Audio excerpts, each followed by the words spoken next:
Her whole body just vanished into thin air. That's the only way to describe it. June 24th, 2026. Exactly 14 minutes and 14 seconds into the second quarter. Phoenix Mercury taking on the Indiana Fever. Game 2 of a heated back-to-back set between two teams that clearly cannot stand each other right now. And then something happened in that second quarter that broke the internet, flipped the entire sports world on its head, and had every single fan screaming the exact same demand. Suspend her. Suspend her right now. Here's exactly what went down. Caitlin Clark drives to the rim, gets tangled up with Lexi Hull, and goes down hard, grabbing at her foot. The ball is already gone.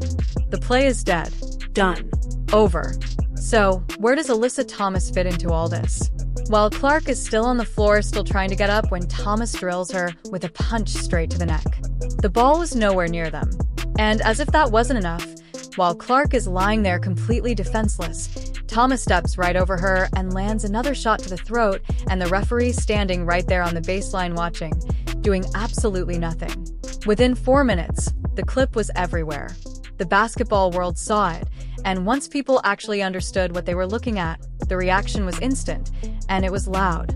Fans everywhere were saying the same thing, that Clark should have just stood up and defended herself right then and there.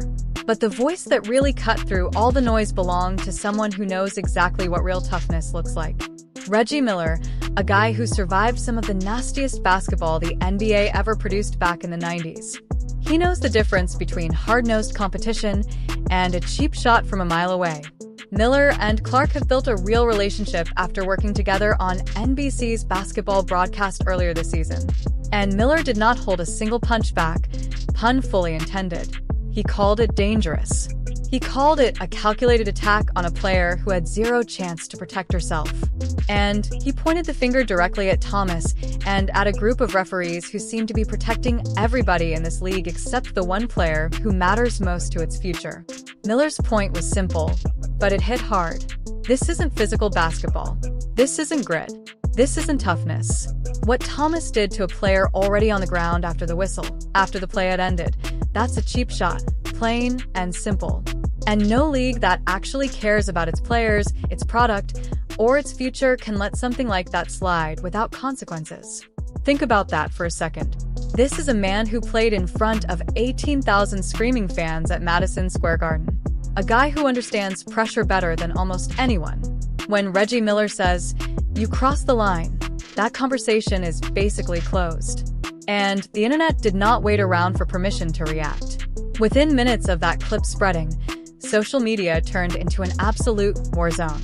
Comment after comment said the same thing, that officiating in this league has completely lost control, and that if nobody steps in, their biggest star is going to end up seriously hurt. One fan didn't even try to be polite about it, calling Thomas the dirtiest player in the entire league and suggesting she'd be better suited for a cage fight than a basketball court. Another fan made a point that stuck with a lot of people, saying, "Nobody realizes how much value she actually brings to every single person in that league. Teams are flying on private jets now because of her. They weren't doing that before. They're on major television networks now. That wasn't happening before either." Somebody compared her impact to Tiger Woods and what he did for golf, completely changing the financial landscape of an entire sport. People were furious that officials missed an obvious attempt to injure her. And it didn't stop there, because on a separate angle from a different camera, you could clearly see another player drive a knee into her midsection during the same stretch of basketball. The calls for punishment got specific fast. Plenty of fans said 10 games minimum should be the starting point, because trying to hurt another player is about as low as it gets in this sport. Others just wanted her suspended outright. Some called her out directly as a dirty player. And then there was the comment that really summed up the frustration everyone felt. If the league won't protect their franchise player, then maybe she should just take her talents somewhere they will. That sentiment kept spreading. Fans were openly saying the league needs to be called out publicly. If you're not going to protect her, she should walk. One outlet summed it up bluntly, saying, "The way this league has handled its biggest, most important star in its history is flat out embarrassing. She deserves better than this." And it wasn't just everyday fans posting about it. Every analyst, every reporter, every talking head who covers this sport for a living landed on the same conclusion. Dave Portnoy weighed in and basically asked what exactly is going on here. He called it a brutally cheap shot and said, "It doesn't matter whether a whistle blew or not. The league needs to investigate this thoroughly to actually protect its players, because conversations about how a league treats its biggest stars should never spiral out of control like this." Former WNBA standout Stacey Dales also refused to stay quiet. She called it pathetic, said it wasn't even worth a loose ball, and demanded the league take a hard look at it because it was completely unnecessary. And here's the part that really stings. They got exactly what they wanted. She didn't finish the game. She walked into that arena already knowing what had happened 2 nights earlier, and it happened again. Anyway, completely unacceptable. No defense for it whatsoever. Even reviewing the play afterward, you can see the careless way a defender's foot landed right on top of hers. Disrespectful doesn't even begin to cover it. She was out for the rest of the game.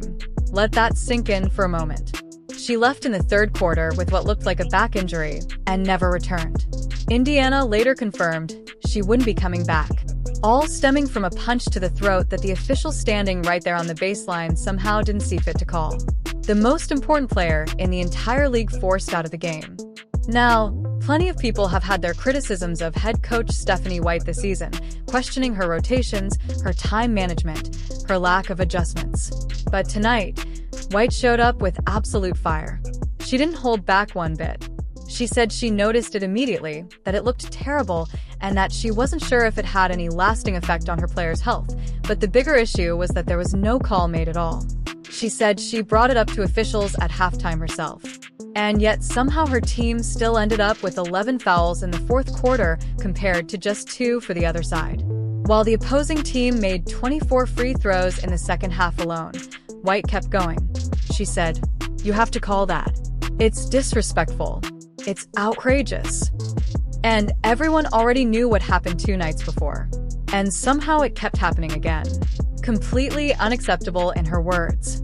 She called it strange and dangerous to take a fist to the throat and have nothing happen. And when it came to the questionable landing on her player's foot, she said it almost looked deliberate. She asked how this keeps happening over and over, saying, "Eventually, it just becomes exhausting to watch unfold again and again." Her closing comment to the media said it all. A generational talent, a true superstar of this league, absorbed 2 separate cheap shots in one single game, and neither one was called. She repeated herself for emphasis. Completely unacceptable.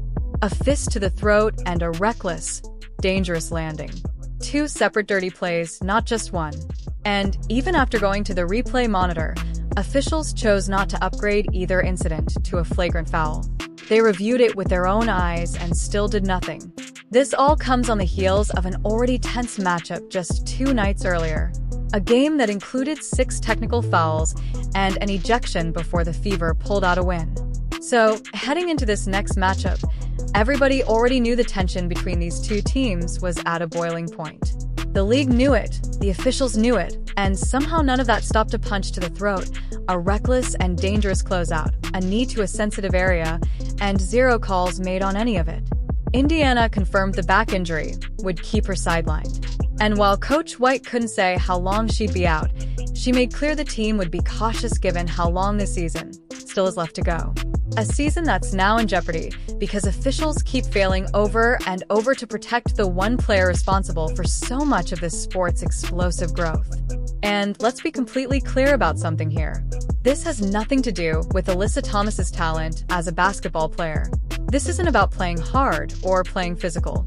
What crossed the line was intentionally burying a fist into a player who had absolutely no way to defend herself. That's not competitive fire anymore. That's dangerous territory. The second that fist made contact with her throat while she was already down, and the ball was nowhere near the play, that line was crossed completely. If this league doesn't take real action against Alyssa Thomas, the message they're sending is loud and clear. They will not protect their most important asset. They won't enforce their own rules, and they won't honor the players and fans who have helped grow this league beyond anything anyone could have imagined just a couple years ago. So, here's what we want to know from you. If she gets suspended, how many games should it be? 5, 10 more? And do you think her career, her health, her future in this league is genuinely at risk because officials keep letting this slide? Drop your thoughts down below because this conversation is far from finished. And we're not letting this one go quiet until real accountability actually happens.